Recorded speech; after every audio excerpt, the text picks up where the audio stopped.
Narcissism is real. When you are in relationship with this personality, it will ruin you if you are not aware of it. To be honest, I don't give what you call it.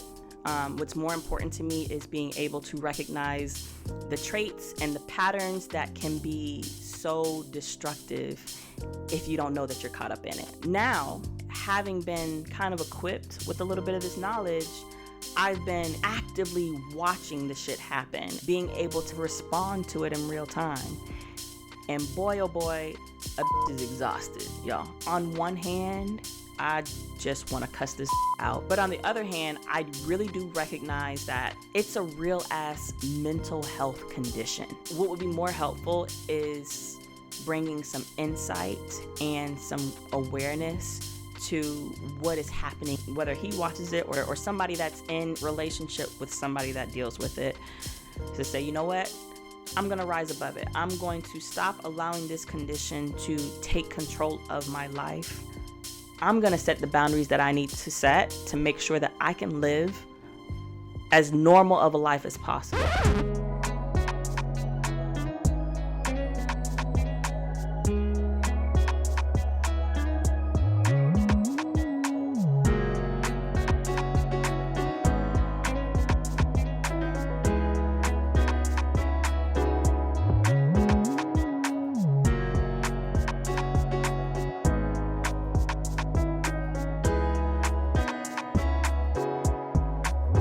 All right, y'all, I know I have some splaining to do because I have been gone for a minute, y'all.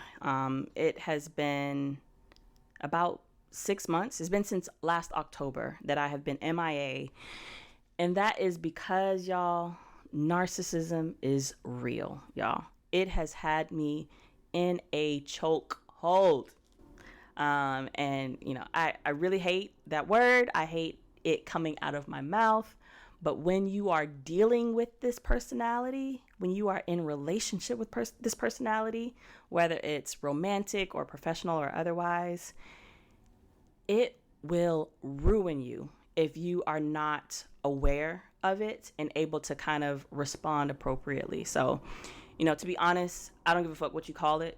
What's more important to me is being able to recognize the traits and the patterns that can be so destructive if you don't know that you're caught up in it. So last time that I was here, I was kind of going through the DSM-5 like textbook characteristics of a narcissist. And that was me kind of jumping into this world because prior to that, I had really no knowledge of it. I just knew Donald Trump and that was about it. So now, having been kind of equipped with a little bit of this knowledge, I've been going through life actively watching the shit happen and being able to kind of respond to it in real time. And boy, oh boy, a bitch is exhausted, y'all. It's a lot. My ex takes 0 days off of this bullshit. But you know what? At the same time, I'm having this kind of internal conflict. Like, I have recorded this video so many times, y'all, but I'm struggling because on one hand, I just wanna cuss this nigga out, you know? But on the other hand, I really do recognize that, like, the symptoms of, like, this personality disorder, like, it's a real ass mental health condition. You know, and although I don't excuse any of the foul shit my ex has done, part of me is like, I don't even know that he has the mental awareness capacity to understand how much he's being controlled by this condition. You know, I don't think he knows, you know? And so, although it'd be nice to just run his name through the ground, what would be more helpful is bringing some insight and some awareness to what is happening inside of him, in hopes that, you know, whether he watches it or somebody that also deals with narcissistic personality disorder or somebody that's in relationship with somebody that deals with it can see this and say, you know what? I'm going to rise above it. I'm going to stop allowing this condition to take control of my life. Instead, I'm going to get ahead of it. I'm going to do better. That's for the narcissist, and for the person that's dealing with it, to say, you know what? I'm going to set the boundaries that I need to set to make sure that I can live as normal of a life as possible. And that's literally what I'm trying to do. So taking y'all along this journey with me. So what I'm going to try to do today is, well, first I'm going to recap the events of the last 6 months. I'm going to try to summarize them as much as I can because it was a lot. And I'm also going to try to draw the connections to the narcissistic kind of patterns that I spoke about in my previous video. So without further ado, hey y'all, welcome back to Lex Talk. For those of you that don't know me, my name is Alexis, and the purpose of this channel is to have real conversations about life, love, and relationships, because I believe that there's healing at the intersection of our testimonies. And so I basically come here and share my business in hopes that I'm able to connect with somebody, and also to hope that maybe I can spare somebody from making the same mistakes that I have made, because I really feel like life is just this minefield that we're all struggling through. And, every so often there's somebody that trips over a landmine, and then moments later somebody trips over the exact same landmine. And, if only more of us would just send up the white smoke signal and say, hey guys, there's a mine up here. You might want to go a different way so you don't go through what I just did.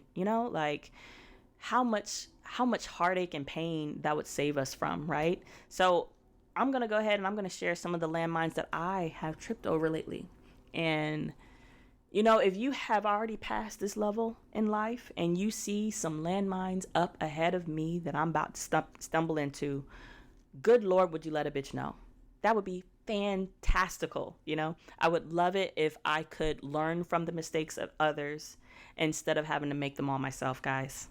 I'm over it. I'm really over it. So anyways, if you have not heard about the latest kind of kerfuffle between my ex and I, where he called the police on me, had me trespass off the property, and didn't let me see my daughter, today's your lucky day. It's all packaged up real nice for you. Just go back and watch the last 4 videos or so. Actually, the last 2 were just me explaining narcissism, but the previous 2 prior to that, yeah, just check that out. It'll get you all caught up.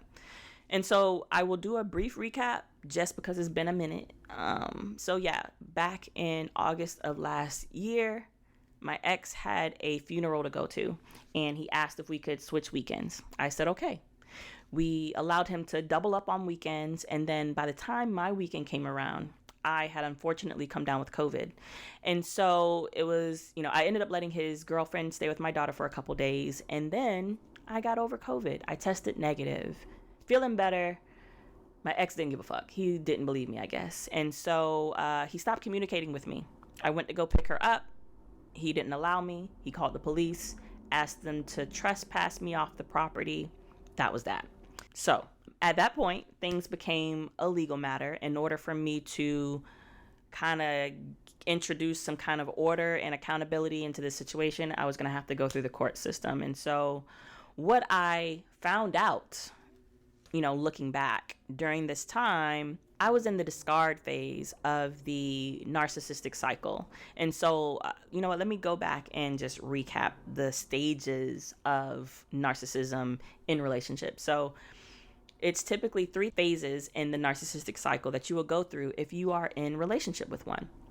The first stage is the idealization phase, more commonly known as love bombing. So that's when they are, honestly, this is when they are the best versions of themselves. This is the person that everybody falls in love with. They're super charismatic. They are extremely complimentary. They're making everybody that they touch feel like they are the only person, the best person, the brightest person, the smartest person in the world. Think of Donald Trump when he likes somebody in the beginning and they're like the best person to ever do something, That is the love bombing phase. And that doesn't just mean like romantic. That is also, professional relationships or familial relationships. My ex, after him not fucking with me, we've circled back to all these phases, and love bombing at that point looked more like, man, you're such a great mom, or, that's a great idea. Yeah, we should do that. It's this extremely affirmative kind of interaction that we know don't last forever. So anyways, the next phase in this cycle is the devaluation phase. So that's when they basically are kind of cutting you down to size, making you feel, it's gaslighting to the nth degree. It's making you feel crazy. This person that was once loving you and bigging you up is now like you are the worst person to ever exist, and whatever you did is just unforgivable. You are the villain, they are the victim, that part.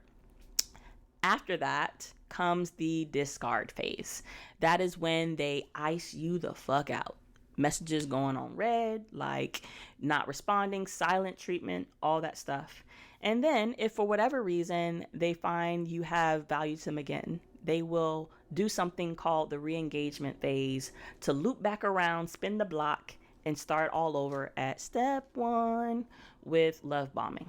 So I kind of think of it almost like a drug deal, like an evil drug dealer's relationship with a crackhead. It's like the love bombing is when the drug dealer gives you that free sample. It gets you hooked. This person is like looking out, like they're here for you, right? Then once they realize that you're hooked, the devaluation phase comes. They go ahead and hike up that price. It ain't free no more, bitch.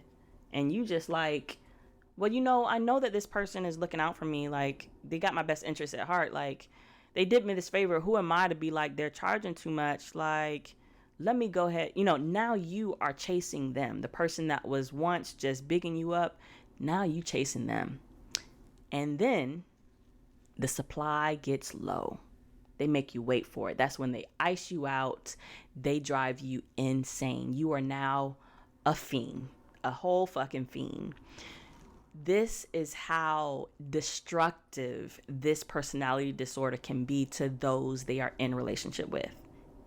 If you don't catch it, it will have you questioning your entire reality. It will suck you in and make you a whole ass fiend, a whole ass crackhead over something that you didn't even know you wanted in the first place. So anyways, during that time that I was being trespassed off his property and he stopped, communicating with me, that was the discard phase. And it started way sooner than that. It honestly started from the moment he decided to divorce me. That entire time period was the discard phase. Prior to that was the devaluation phase, where he was having me jump through all these hoops because he just wasn't happy, or I wasn't giving him his love languages and all that other stuff. That was the devaluation stage. And then prior to that was the love bombing, when I got sucked in, when he was madly in love, proposed, wanted nothing more but to be around me. So I went through a whole cycle of like the narcissism convention or whatever. And at this point, I'm at the end of it. I am in the discard phase heavy. So like I said, at this point, everything became a legal matter. So I had to re-engage my legal counsel. And if you'll remember, I was quoted that it would take 2 to 6 months to be able to get this thing in front of a judge. And I was livid. I was shocked. I couldn't believe it.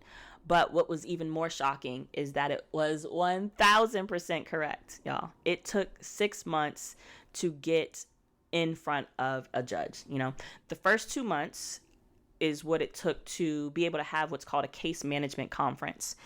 Basically, that was a 30-minute kind of meeting with the judge to say, hey, judge, this is what we're arguing about. When do you have time to talk? To which the judge responded, in 4 months. See you then. And so, yeah, like we had to wait until, so it was from August was the starting point. March was when we had our hearing. So until that time, we were kind of in this kind of no man's land where he wasn't following the agreement, but there was nobody to enforce it. So what can you do? All I was able to do during that time was document the shit out of everything and build my case. And so, yeah, what I did was the first thing I did was I went and I got the police report. And in that police report was the video footage, the body cam footage rather, from the police officer talking to me and then talking to my ex. Now, prior to receiving the body cam footage, I had not been privy to the conversation that the police officer had with my ex. All I knew is when the officer came back to my car after talking with him, he let me know that my ex seemed to be kind of, I don't know, like unhinged. He said that he was really scared of me and this whole COVID situation, So, I threw my hands up in the air. I was like, okay, whatever. He's scared of COVID, whatever. All right, I'll deal with it in court. What I didn't realize until I saw that body cam footage was that homeboy was leaning into being afraid of me. Not just COVID, me. Like, for real, me. He actually insinuated to the police officer that I basically physically abused him in the past. So his exact words were, she's put her hands on me before. And you'll notice that that's kind of a really vague statement, right? I promise you it's intentional. He does this. I'm not sure if it's an effect of narcissism or just because he be liking to lie. But yeah, he'll say things that are kind of like misleading in hopes that somebody's going to misinterpret it. And I promise you, he's not looking to offer clarification. And so, for him to say, I've put my hands on him before. Well, shit, nigga, we were married for 7 years, together for 9. Of course I put my hands on you. But I promise you, you was not objecting to the way I was putting my hands on you, But this officer, though, not knowing me, not knowing him, and arriving on the scene of a domestic dispute, he's not going to think that I was putting my hands on him in a loving way, He's going to think I was beating the brakes off this nigga, right? To be clear, I have not, nor have I ever abused this man physically. Like, no, that is a falsity. But the officer, even though, like, when he first started talking to my ex, he was obviously exasperated with this nigga. Like, he was like, you are doing the most. He literally said, hey, what is going on? Why are you acting this way? What's happening? That's when my ex decided to throw the Hail Mary and just, oh, she beats me. When he could see that the officer wasn't buying his bullshit. And it was kind of crazy to see because prior to that, the officer was low-key advocating for me. And as soon as my ex screamed, she beats me, the officer kind of fell back, and all he could do was, take these statements, make sure that we were safe, and pass it on to the court to, like, really do all the digging and find out what happened. So, I understood that the officer wasn't able to, like, really draw any conjectures, and, he kind of had to remain objective in that point. But it really made me identify with people that have been wrongfully accused, because immediately I was put on the defensive of trying to disprove something that couldn't be proven in the first place. Like, my ex had zero proof that I had physically harmed him in the past. It was literally just something he said out his mouth. But the thing is, I also don't have proof that I haven't. I don't have video footage of the past decade that we were together, But in the absence of proof, I'm the one looking like boo-boo. I'm the one looking guilty, And it wasn't just the officer. Like, the officer, I understand because he didn't know me. But there are people that know and love me, that know him, and, like, family and friends, that when they see that video, they still are like, but did you do it? I don't care. I'm not going to pass just, but did you do it though? Like, it's comical to my family and friends because they're like, this nigga is really saying that you beat him. But still, they can't just rule it out because they weren't there. It's not like it's not possible. So it's frustrating to say the least. But what it did tell me is exactly how far my ex was willing to go to kind of support the narrative in his mind, because up to this point, I'm thinking that, we don't like each other, but it's all kind of just on some petty shit. This is a different level, like, never in a million years would I think that he'd do this to me, because I certainly don't play games when it comes to black and brown people and the police. I'm definitely not gonna say that somebody has been abusive if they have not been, because I know that it could go way further than I ever intended, So anyways, what that told me is, all right, Lex, you need to fall back, because this is not a game anymore. And if you treat it like a game, you could get caught the fuck up. So I decided at this point that I was going to disengage. I was not going to deal with him unless it was an emergency, unless I absolutely had to. And honestly, this practice is something called parallel parenting, which is something that I recommend to anybody in a like strained co-parenting relationship. Basically, y'all do y'all thing. Y'all, this is your household, this is their household. Y'all just run a parallel line and swap the kid in between y'all. Y'all do not cross paths unless you absolutely need to. Now, this isn't a solution that I would say you jump to unless you have to. I have to at this point. So I'm done. I'm done trying to reach out and talk to him. So, all right, now I'm going to speak about, let me see, is it 2 more situations? Yes, but I need to kind of preface them. The first thing is our custody arrangement. So when you are getting divorced in Florida with a kid, you have to fill out 2 documents. One is the marital settlement agreement. This is basically a document that separates all of your guys' assets. So you go from being one combined entity back to 2 separate entities. So you're having to split, your house, your cars, your retirement, whatever you have, divided amongst yourselves. The second thing you have to fill out is a parenting plan. Now, the parenting plan, y'all, this document is so fucking big. It don't even make sense. It basically is supposed to be a set of guidelines or language that governs how the 2 of you will raise your child or children until they are 18 or of legal age. Y'all, even if you're not a parent, it is kind of universally known that there are no rules to parenting. So the fact that this document is trying to achieve just that is wild, y'all. It's wild. Like, we are already starting behind the goalpost. And to complicate matters even further, this is often being done between 2 people that don't get along. You're going through a divorce, and now y'all trying to come up with, stop it, And me and my ex, we've never raised a child before. This is our first. So, like, what are we really doing, y'all? So it might not come as a surprise that our parenting plan sucks booty hole.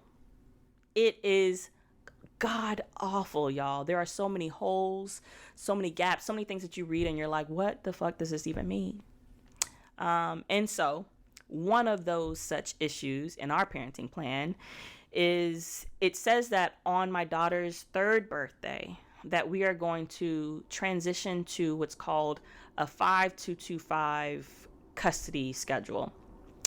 Now, the 5-2-2-5 is a very common custody arrangement for 50-50 custody. You Google it right now, you can find it. However, as common as it is, our parenting plan doesn't explicitly state the version of the 5-2-2-5 plan that we're going to use. Now, let me tell you how it typically is interpreted. 5-2-2-5. One person has Mondays and Tuesdays. The other person has Wednesdays and Thursdays. And then you alternate Friday, Saturday, and Sunday. That's it. So it ends up being 2 days one parent, 5 days another parent, 5 days another parent, 2 days. So it ends up being 5-2-2-5. I don't care which way you want to start the numbers. It is really basic, y'all. Because our parenting plan doesn't explicitly state mom has these 2 days, dad has these 2 days, and we're in this kind of battle royale, my ex, in all of his pettiness, decided that he was going to interpret this in the most insane way humanly possible. Instead of one parent having Monday, Tuesday, the other parent having Wednesday, Thursday, and switching off weekends, he says, you know what, Alexis, you get Saturday and Sunday. I'll take Monday, Tuesday, and we'll switch off Wednesday, Thursday, and Friday.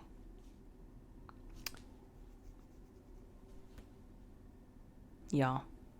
Now, the court system isn't the most sensible place for families, but it does try to make a fair experience for the child. The goal is to have a similar experience at the mom's house as the dad's house, or whatever your two-parent situation is. So no judge would ever approve the custody arrangement that my ex is trying to propose, like, unless both of us were on board and saying this is what we want, the judge is going to be like, well, why would you do this like this, But unfortunately, the judge is still 6 months away. And so we are stuck, like I said, in no man's land. And this is what this ass does. So in the history of our relationship, I have been the proponent of daycare for my daughter. My ex, at some point, he just said he didn't feel like doing it anymore, and I couldn't do nothing about it. So in a co-parenting dynamic that is dysfunctional as mine, the parent with the stronger moral compass is often going to have to lose to win.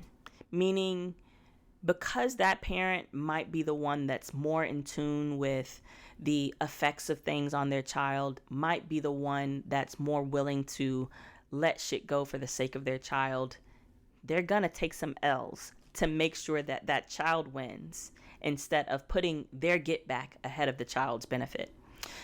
I am said parent. Instead of choosing get back, I am having to take L's left and right. So my ex, in order to force me into his ridiculous schedule, does this. I drop my daughter off at daycare. I go to pick her up. And they say, oh, Dad picked her up a couple hours ago. Dad did not call me. This is not Dad's day. And I arranged my entire schedule to make sure I could make daycare drop off and daycare pickup. I'm here looking like Boo Boo the fucking fool. I'm infuriated. Then, to complete his evil genius plan, when he feels like it's my day to have her again, he decides, you know what? I'm going to drop her off and I will text you and tell you you need to go and pick up your daughter. And because I am not about to have my baby looking like a ward of the state, I go and pick her up. And so I'm basically sitting here living with this undercurrent of chaos. I have no idea when I'm going to have my daughter, when he's going to pick her up randomly, when he's going to drop her off randomly. And I just got to be okay with it, because what else can I do, And so this is how things went for a few weeks, and I just had to kind of live with it. Another thing, our parenting plan, although it said that we were supposed to be starting the schedule when she turned 3, it also said if you guys can't agree on a schedule, then you default to what you're already doing. My ex didn't care about that. He said, nope, I like the schedule that I thought up. I like that. So that's why we still ended up going this crazy way. So the next event that happened is about my daughter's surgery. Now, I have not spoken about this on this channel yet for a number of reasons. I'm going to speak about it in detail in a different video. But when my daughter was born, she was born with a condition that basically requires a series of surgical interventions throughout her childhood. So we found out when she was born, and, we went to a few doctors in the area. None of them knew enough about her condition to really help. But we ended up finding a surgeon a few hours away that deals almost exclusively with her condition. And so at 6 weeks old, we met with him and got a true diagnosis, and we came up with a plan of care. So what we determined was that sometime between her age of 2 and 3, she was going to have her first major surgery. And so the age of 3 is quickly approaching, And so while my ex is kind of doing this whole rogue random drop off schedule, there's a day that he drops her off at daycare, tells me to pick her up, and I pick her up. This day is about 2 weeks or so before her surgery is scheduled. Now, before I go any further, let me let you know how big this surgery is. First of all, my daughter is 3 years old and she's undergoing a major surgery. Not many people know how surgery goes for children, but neither did we. We're having to prepare mentally how do we even, how does this happen with a 3-year-old? So there's a lot of mental shit that we're going through. The surgeon is located about 4 hours away. So it's not like we're just going home after the surgery. We need to stay near the surgical center for about a month following the surgery to allow her to have some PT at the surgical center where they know the most about it. This means that we have to arrange housing, transportation, of course, meals, childcare. I work. I mean, he does too, or something like that. I don't know. But I got to arrange time off. I got to arrange remote work. My team my job has to arrange for my team to be okay, supported while I am gone, and working remotely for a month. It's a big deal, y'all. It's a lot. So here we go. I get my daughter about 2 weeks or so before the surgery. My ex drops her off at daycare and tells me to pick her up. He does not come in contact with my daughter at all between this point and the time that her surgery is scheduled. Just keep that in the back of your head. So when I pick her up from daycare that day, I notice that she's a bit under the weather. Just kind of like, congestion, a little stuffy, regular cold shit. She's a toddler, daycare, this is just what happens. And so I say, you know what? Let me just keep an eye on things and see how it goes. Hopefully it's just a cold, it goes away. Oh, so one thing to note about this, the reason why this cold or the sniffles are important is because she is not allowed to be sick going into this surgery. She has to be in pristine health condition. Otherwise, they'll have to postpone or cancel the surgery.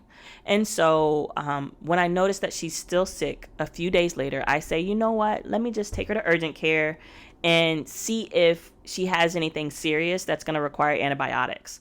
Because if she is going to need antibiotics, I know that we don't have the 10 days or so for her to complete a full regimen of antibiotics. So I take her to urgent care and they test her for COVID, flu, strep, all the things. And they say, you know what? She tested negative. It's just a cold, Mom. She'll be fine. Just watch her. And if anything else happens, just bring her back. But it should clear up in a few days. I say, great. And then I remember that the last time that my daughter was sick, she ended up needing a nebulizer. The nebulizer machine uses something called albuterol. I was out of that solution. So I said, hey, doc, she's needed to use a nebulizer in the past. So just in case things get worse, would you mind giving me a prescription for more of the saline solution because I'm out? She says, of course, no problem. I'll call in the script. I said, great. I go home, pick up the prescription, never end up needing to give it to my daughter. She ends up clearing everything up in a couple days. She's all good, So, leading into the weekend before the surgery, here we go. I am packing everything up, getting everything ready. I got my shit ready for a month, my daughter's shit ready for a month. The car is all packed. I'm expecting to leave early Monday morning. Her first appointment is on Tuesday. The surgery is on Wednesday. I, for whatever reason, probably the Lord, checked my email on Sunday night. And I found an email from my ex that he sent out on Friday, the Friday prior. Because remember, he doesn't text me, he doesn't call me, email only. He says, hey, Lex, I got a notification that our daughter was prescribed albuterol for wheezing. So I canceled the surgery. Y'all, the scream that my insides let out. So basically, when the doc called in the prescription, because my ex is on file, as he should be, he got a notification saying that your prescription is ready for pickup. Well, instead of being an adult, a good dad, reaching out to confirm whether or not, something was going on with my daughter, because mind you, he has not seen her for the past week and change at this point. I know you don't want to talk to me, But you know how I said like emergency cases only? This is one of those emergency cases. Like this surgery that we've been planning since my daughter was 6 years old, that's been on the schedule for the past 8 months. It's a big deal. She needs this surgery. It's not for us, it's for her. He just canceled the whole goddamn surgery. Doesn't even know what's going on with her. Just assumed something. And the crazier part is my ex is a whole ass medical professional. And so albuterol is essentially like having an inhaler. Just because you have an inhaler doesn't mean you're having an asthma attack. It means that you have it in the event that you do. That's it. That's it. You keep it on hand like Tylenol, like Motrin. That is it. So for him to go ahead and cancel the surgery, y'all, it's just wild. Now, I will say, okay, maybe he doesn't believe what I have to say. That's why he didn't check in with me. Let me continue. So what I did, as much as I wanted to cuss him out, that wasn't going to do me no good. So I drafted an email to, the surgeon's team saying, hey, my ex told me he canceled the surgery. That was a gross overreach. Please let me know if there's any way we can continue with the surgery as scheduled. I call them first thing Monday morning, and fortunately they answer. They say, hey, no worries. We haven't canceled the surgery. If you guys are able to be here on time for the appointment, we can continue as scheduled. I say, great. We will be there. I hop in the car, get my baby ready. We head down. About a little over halfway into my drive, I get a call from her surgeon. And he's like, oh, man, I'm sorry I didn't get to you sooner. I wanted to ask, who has primary decision-making ability for your daughter's healthcare decisions, medical decisions? And I say, oh, it's both of us. It's 50-50. And he says, okay, yeah, I kind of figured that.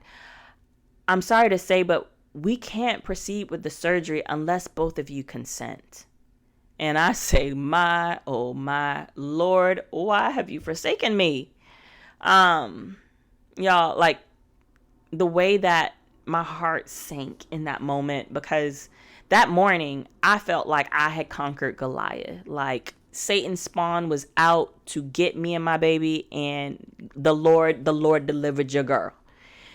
And to get this news, I'm like, oh my goodness, this nigga just won't let up.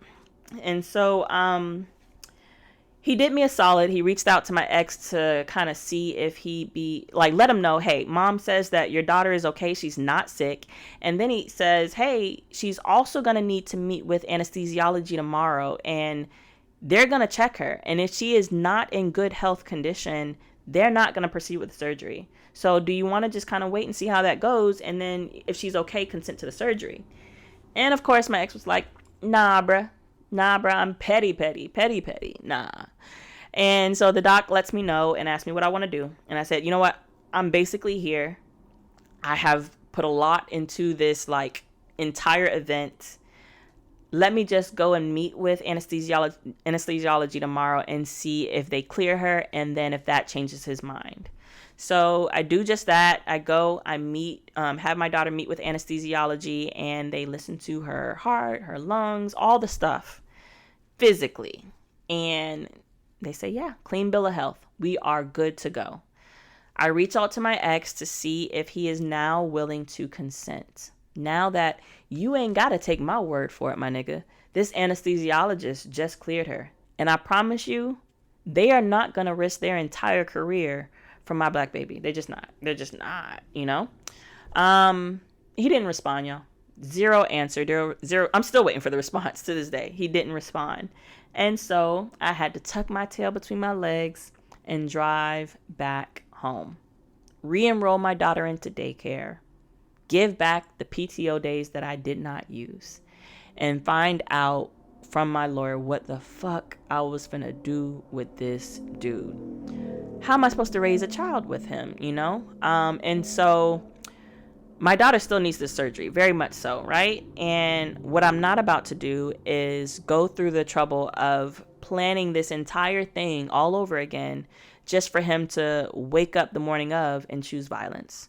So I will say, as conflicted as I think he is in all of his self, there are these moments that I can tell he knows what the fuck he's doing. So Canceling the surgery was one of them, because after that, I started getting a lot more correspondence from his legal team trying to find ways to make things work in the interim.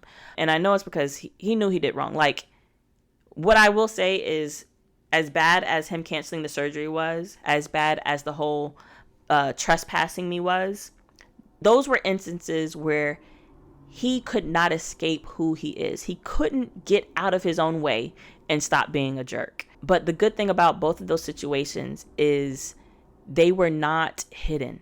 You know, they were where everybody could see. The body cam footage was fucking golden for me, because up to that point, it was so hard to prove to people that knew him, like, as this charismatic, you know, charming guy. They couldn't see the parts of him that I had been privy to. That body cam footage, though, it opened so many people's eyes, because before then they were like, it must be something that you did. Now they were literally able to see me fully composed in front of the police officer, and him throwing a whole fucking fit, calling the police on me and telling them that I beat him, you know? And then with the cancellation of the surgery, yeah, I went through a lot to get down there, but there's a lot of family, on both sides, that love my daughter, and they were all showing up for her. Like, his mom was showing up, my parents were showing up, people are flying in, driving in, and for him to cancel it, it fucked everybody up. I'm not the only one that's having to take time off to show up, you know? And so, like, to the point where his mom actually was offering me gas money to get back. Now, it was laughable. It's like, you think this $50 is going to make me feel okay about this situation. But it was just her way of being like, is there anything that I can do? I can't change this nigga mind, but can I give you gas money for the inconvenience? You know? And in some way, that was reassuring, because, again, narcissists will gaslight the fuck out of you and make you think you're crazy, you know, make you think that you are the cause of all these things.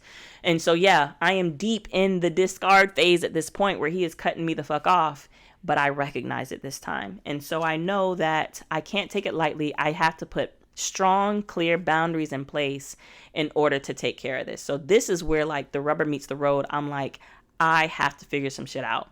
So getting back home with my lawyer, strategizing, I'm like proposing two different things to him. One thing is called a parent coordinator. The parent coordinator is a cross between like a family therapist and a court mediator, you know? So they have the legal background of the mediator, and then they have the kind of therapist background to help you, like, to really know how to talk to you, you know, and work through things. And their job is to help the two of you reach agreements to help you guys navigate your co-parenting relationship. The other thing that I asked for was the use of a parenting app.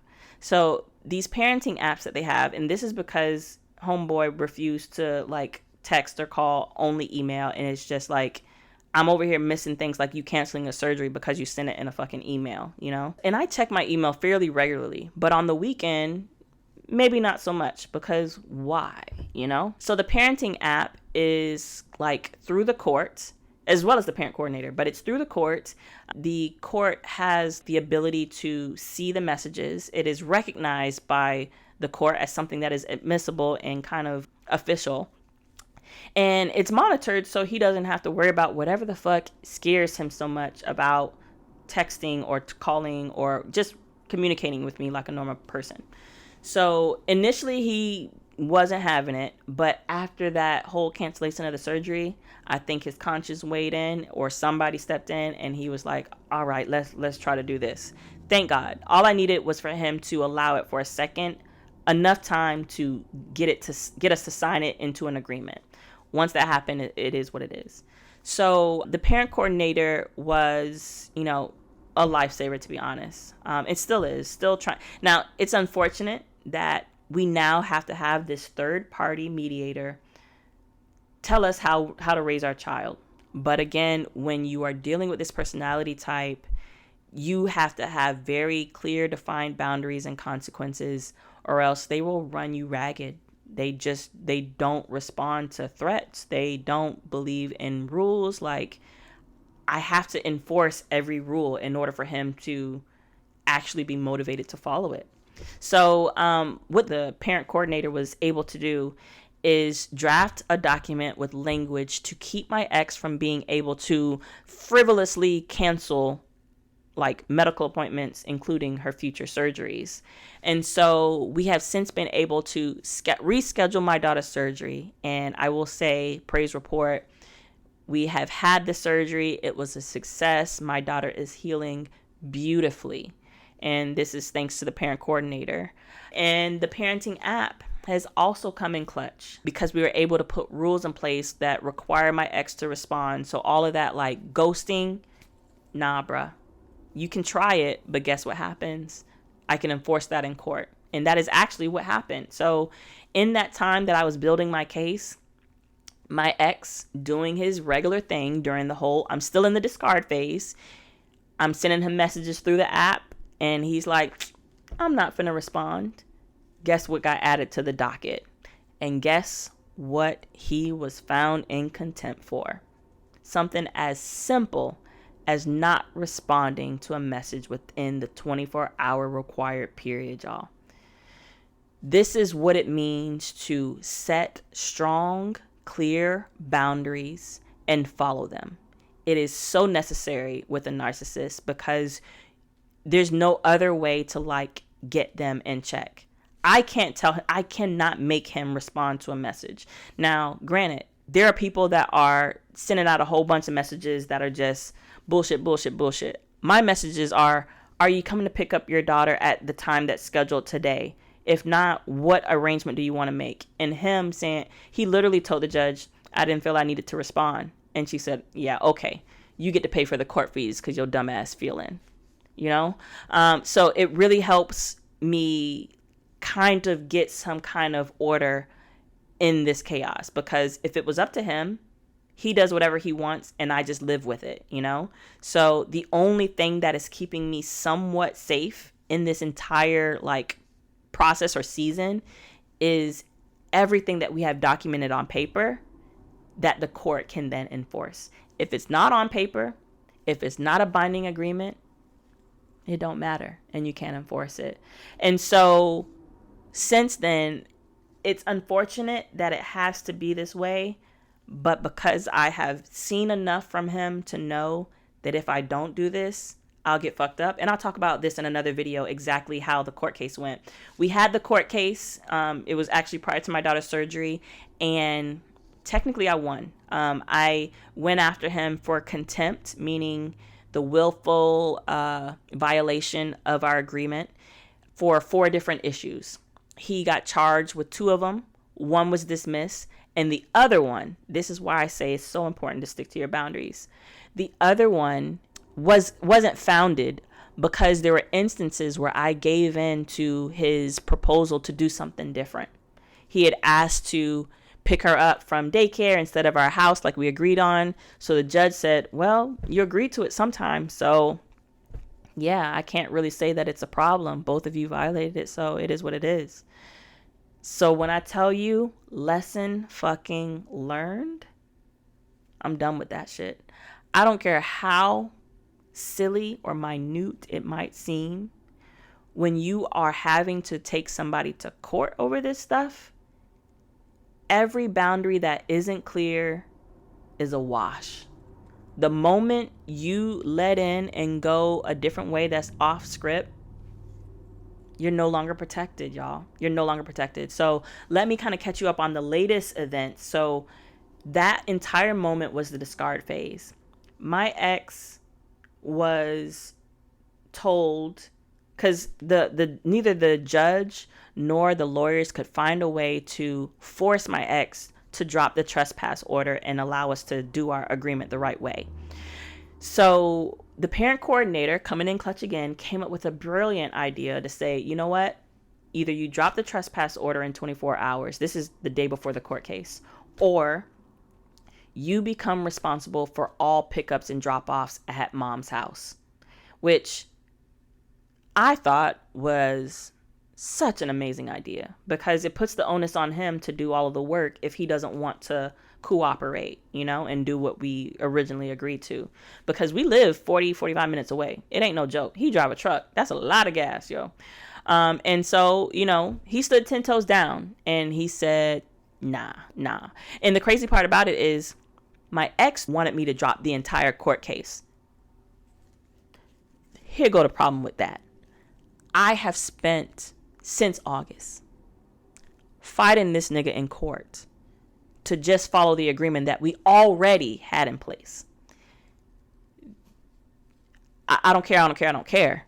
I need it documented by the court, and I need this money back that you had me spending for no damn reason because you wanted to act a fool.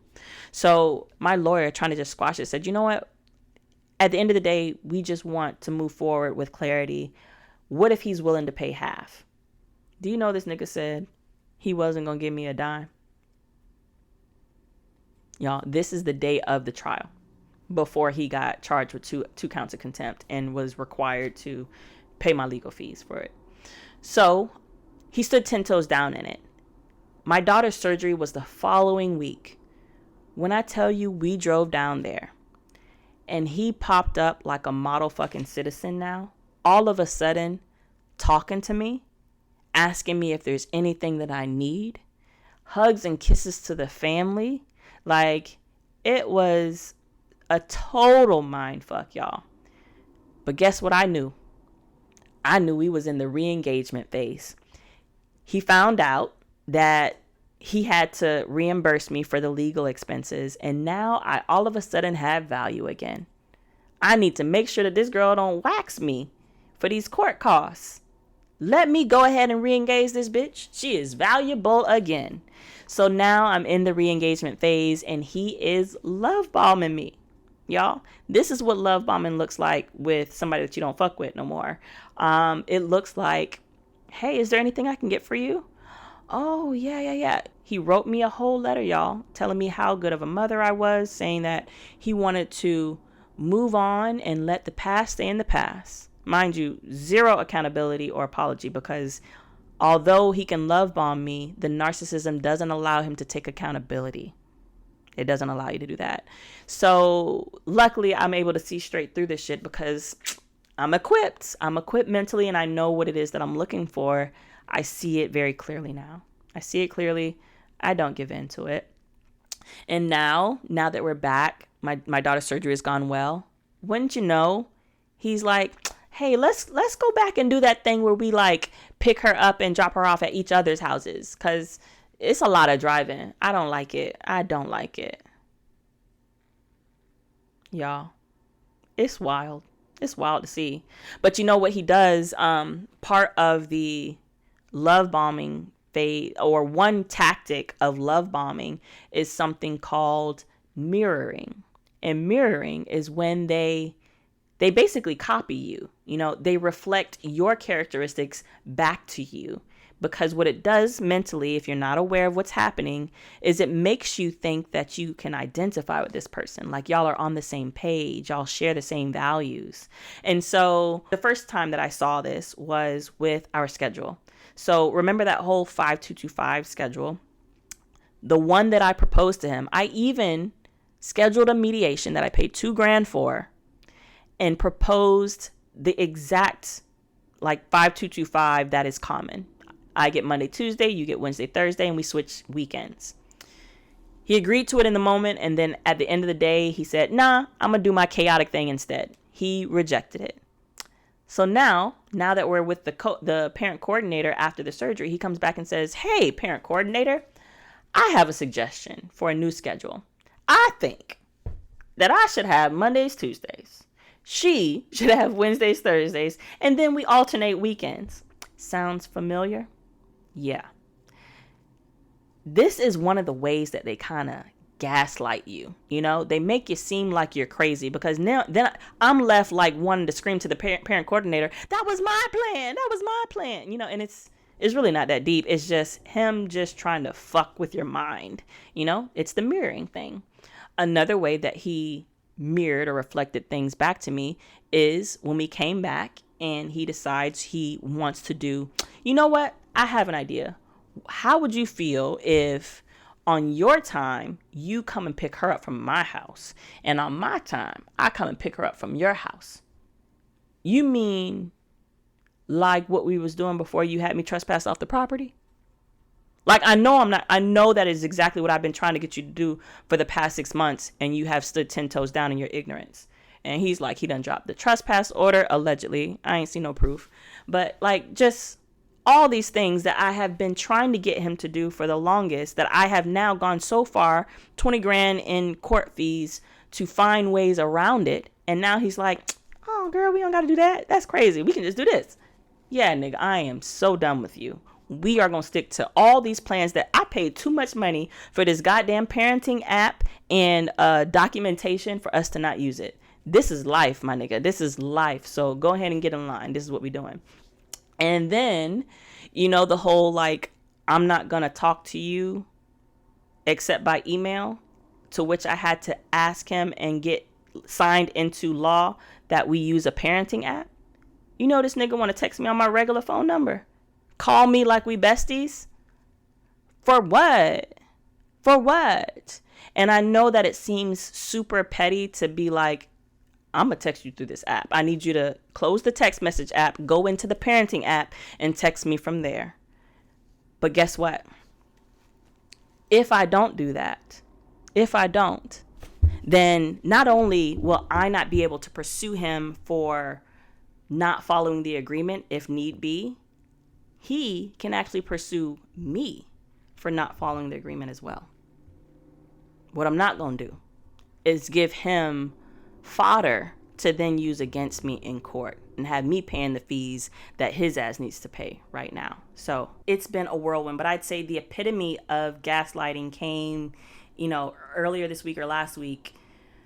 Oh my goodness. So when my ex was going through this process of trying to get the new schedule that he proposed, that I actually proposed a long time ago and he rejected. But anyways, get the new schedule going. Well, I agreed that we could do the new schedule, but the parent coordinator still had to get it in writing and send it out to us, because our sessions that we have are basically like, just like the sessions with your doctor are protected by the HIPAA oath. I guess these are protected similarly, where whatever we discuss, it's not the outside world isn't privy to it. It can't be used or submitted in court or anything. So until it's documented, it ain't real. It's not enforceable. And so my ex, anxious to get started because the current schedule is a little bit taxing for him, he's like, hey, do you mind if we start the new schedule? And I'm like, nigga, nah. Like, until that shit is signed off on, no, I'm not comfortable starting anything that isn't documented. I know better with your ass. And once he comes back with the, oh man, Lex, I feel so sorry for you. And don't take this the wrong way. I'm really praying for our family. And I really hope the Holy Spirit can guide you to get past what happened to both of us. Y'all, if you don't know what they're doing, it will get you caught up. He done called my my savior up into this bullshit, trying to use him to coerce me into believing that I am the one that is acting petty. No, what I'm doing is establishing boundaries. And you not respecting my boundaries speaks volumes. No, thank you. So anyways, y'all, that is just a snippet of what has been going on for the past 6 months. I have many things that I touched on here that I want to dive back into. My daughter's surgery, parenting plans, parent coordinators, the court case, just the circus that ensued. I definitely want to touch back on there. So I'll come back and I'll try to cover those in greater detail in another episode. So anyways, thank you guys as always for rocking with me. If you are on social media, it's been a while, y'all. If you're on social media, please check me out at is_Alexis. That's ISS_Alexis. No E, no I, double S. And if you listen to podcasts, check me out anywhere that podcasts are found at Lex Talk. That's LEXTALK. TLK. And I can't wait to see you guys in another video. All right. Bye, guys.